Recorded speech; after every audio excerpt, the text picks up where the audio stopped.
नमस्कार। आज हम लोग पढ़ेंगे अनुकूलतम प्रशुल्क। अनुकूलतम प्रशुल्क वह प्रशुल्क की दर होती है जो कि टर्म्स ऑफ ट्रेड के कारण व्यापार पर पड़ने वाले धनात्मक प्रभाव और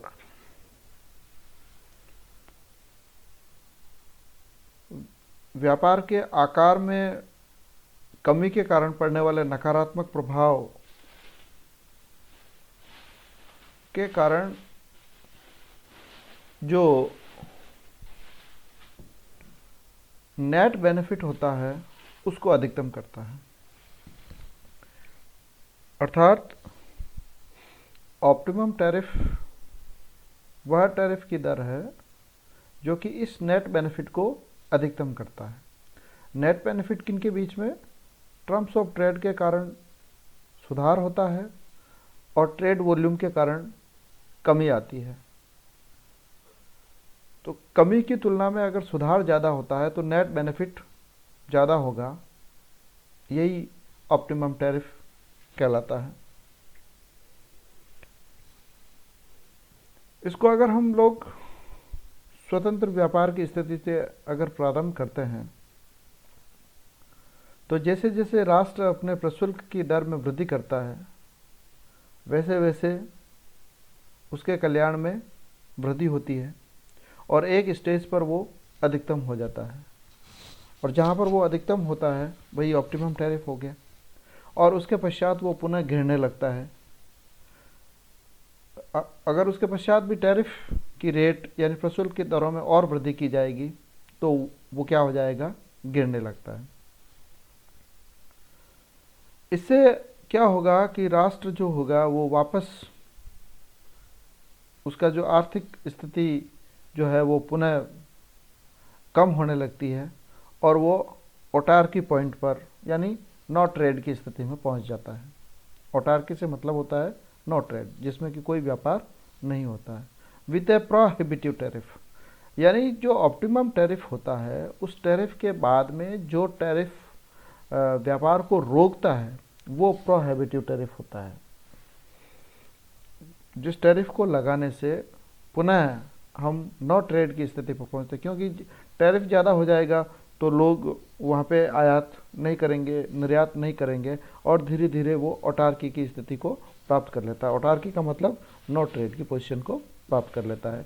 यानी प्रशुल्क की दर इतनी ज़्यादा होती है कि दूसरे लोग उस राष्ट्र से व्यापार करना पसंद नहीं करते हैं, तो ऑटार्की की स्थिति उत्पन्न हो जाती है।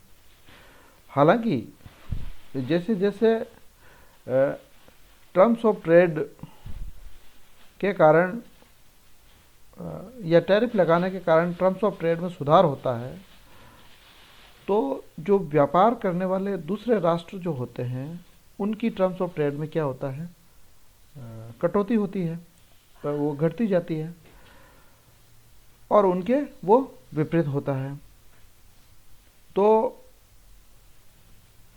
जो राष्ट्र टैरिफ लागू करता है उसके वो पक्ष में हो सकती है, लेकिन उसका जो पार्टनर है, ट्रेड पार्टनर है, उसके वो अगेंस्ट जाती है टर्म्स ऑफ ट्रेड। यानी टर्म्स ऑफ ट्रेड किसी एक राष्ट्र के लिए लाभदायक होगी तो जो व्यापार करने वाला दूसरा राष्ट्र है उसके साथ, उसको तो वो आवश्यक रूप से क्या करेगी? नुकसान ही पहुंचाएगी। ऐसा जो लोअर वॉल्यूम ऑफ ट्रेड होता है उसके कारण टर्म्स ऑफ ट्रेड में डिटीरियोरेशन होता है और ट्रेड पार्टनर्स के वेलफेयर जो होते हैं वो निश्चित रूप से गिरने लगते हैं। और इसके कारण वो क्या करेगा? रिटालिएट करेगा। ट्रेड पार्टनर क्या करेगा? उसकी प्रतिक्रिया स्वरूप कुछ न कुछ वो भी एक्शन लेगा, और उसकी प्रतिक्रिया स्वरूप वो एक्शन इस प्रकार का ले सकता है कि वो अपनी वस्तुओं पर भी कुछ ऑप्टिमम टैरिफ लगाने के बारे में सोच सकता है। ऐसा करने से क्या होगा कि दोनों राष्ट्रों को लॉस होने की संभावनाएं बढ़ जाती है और टर्म्स ऑफ ट्रेड के अंदर, उसके भी टर्म्स ऑफ ट्रेड के अंदर इम्प्रूवमेंट होगा, क्योंकि जब पहले राष्ट्र ने टैरिफ लगाया उसके कारण उसके ट्रेड पार्टनर को नुकसान हुआ। ट्रेड पार्टनर को नुकसान होते होते फिर ट्रेड पार्टनर को समझ में आया कि मुझे भी इस तरह का टैरिफ लगाना चाहिए। तो जब वो टैरिफ लगाता है तो उसके टर्म्स ऑफ ट्रेड में सुधार होगा, लेकिन उसका जो पार्टनर है उसकी जो टर्म्स ऑफ ट्रेड होगी वो क्या होगी, रिड्यूस होगी। तो ये स्थिति दोनों तरफ से चलने लगती है। The first nation may then itself retaliate.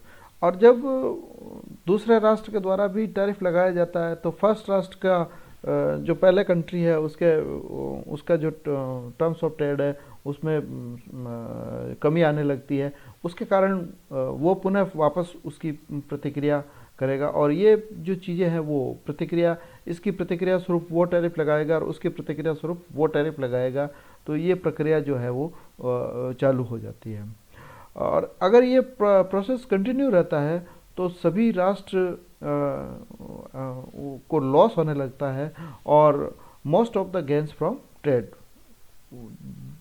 सभी राष्ट्रों को एक प्रकार से उससे लॉस होने लग जाएगा, क्योंकि ये टैरिफ लगाता है उसके बाद में दूसरा राष्ट्र टैरिफ लगाता है, फिर दूसरे राष्ट्र की प्रतिक्रिया स्वरूप पहला राष्ट्र टैरिफ लगाएगा। तो ये इस प्रकार से दोनों राष्ट्रों को क्या होगा कि वो नुकसान होना प्रारंभ हो जाता है।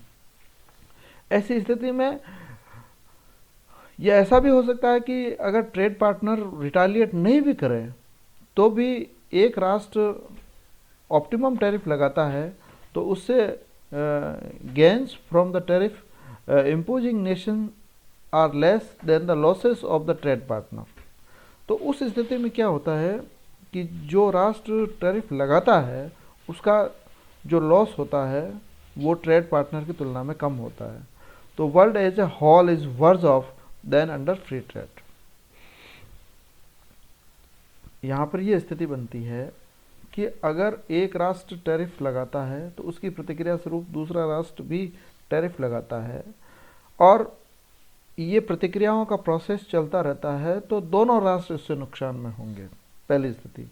दूसरी स्थिति ये बनती है कि अगर एक राष्ट्र के द्वारा ऑप्टिमम टैरिफ लगा दिया जाता है और दूसरे राष्ट्र के द्वारा किसी भी प्रकार की प्रतिक्रिया नहीं की जाती है, तो भी उस राष्ट्र को, जिस राष्ट्र ने टैरिफ आरोपित किया है, उसको होने वाला फायदा उसके ट्रेड पार्टनर के नुकसान की तुलना में कम ही होता है।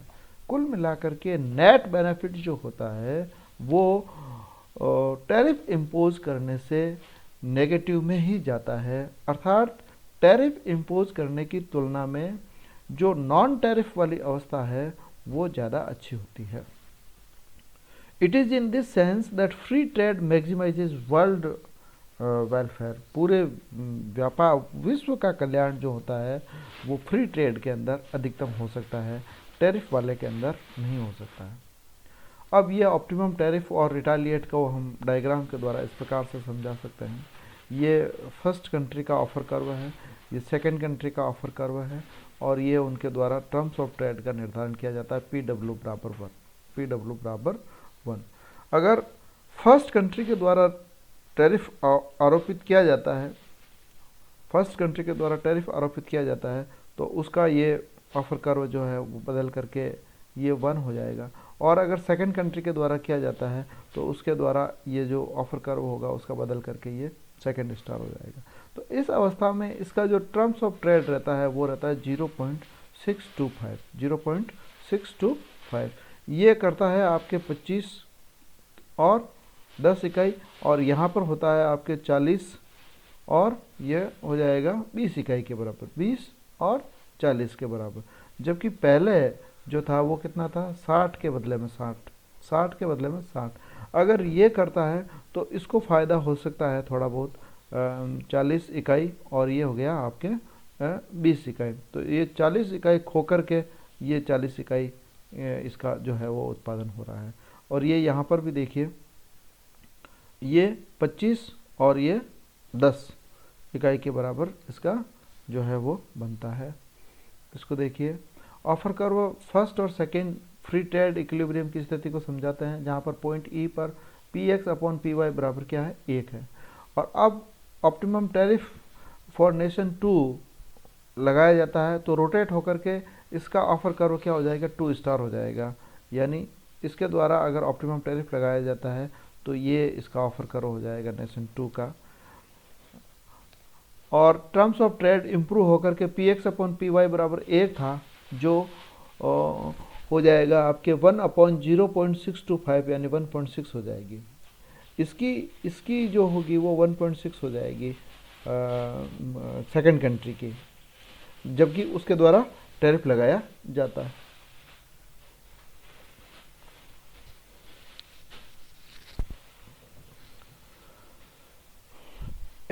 इक्विलिब्रियम पॉइंट ई स्टार पर नेशन 2 को हाईएस्ट पॉसिबल वेलफेयर हो रहा था and better off than at the free trade equilibrium point E. अब जब केवल इस राष्ट्र ने टैरिफ लगाया है तो ये ई की तुलना में ई स्टार पर ज़्यादा अच्छी स्थिति में है, जबकि केवल इसने अकेले ने क्या लगाया है, टैरिफ लगाया है। क्योंकि ई पर वो 1 के बदले में 1 ले रहा था, 60 के बदले में 60 था। अब इसको अच्छी स्थिति में है ये, और ये 40 है इसके पास, ये 40 का उत्पादन कर रहा है।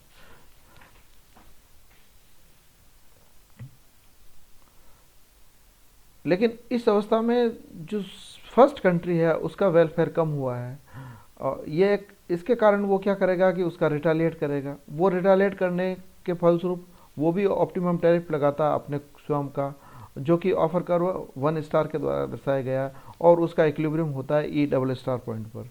अगर ये इसका वेलफेयर बढ़ा लिया इसने, तो ये राष्ट्र भी अपना वेलफेयर बढ़ाने के लिए और रिटालिएट करने के लिए ऑप्टिमम टैरिफ लगाता है। तो ये ई डबल स्टार पर इसका जो होगा वो संतुलन होगा, ई डबल स्टार पर, ये यहाँ पर संतुलन होगा इसका। उस स्थिति में नेशन 2 में देन इटसेल्फ रिटालिएट। अब जब ई डबल स्टार पर होता है तो फर्स्ट कंट्री का वेलफेयर ज़्यादा होगा और सेकंड कंट्री का जो होगा वो कम हो जाएगा। तो अब जब सेकंड कंट्री के वेलफेयर में कमी आई है तो वो वापस रिटालिएट करने के बारे में सोचता है, और ये दोनों राष्ट्र के बीच में ये प्रक्रिया चलती रहती है। और ये दोनों राष्ट्रों के बीच में रिटालिएट की प्रक्रिया चलने से दोनों को लॉस होगा, और उन दोनों का जो बेनिफिट होगा वो कमोबेश खत्म हो जाएगा। अंत में यह है कि जो ऑप्टिमम टैरिफ स्मॉल कंट्री के द्वारा लगाया जा सकता है, optimum tariff for a small country is 0 since A tariff will not affect it's terms of trade. क्योंकि स्मॉल कंट्री की द्वारा जब टैरिफ लगाया जाता है तो वो टर्म्स ऑफ ट्रेड को प्रभावित नहीं कर पाता है, इसलिए वो तो केवल और केवल लॉस में ही रहता है, और वॉल्यूम ट्रेड टू डिक्लाइन होता है। इसलिए ये कहा जाता है कि no tariff can increase the small nations welfare over its free trade. छोटे राष्ट्र के लिए नो टैरिफ जो है वो उसके कल्याण को बढ़ा सकता है, even if the trade partner does not retaliate. अगर ट्रेड पार्टनर रिटालिएट नहीं भी करता है तो भी वो उसको बढ़ा सकते हैं।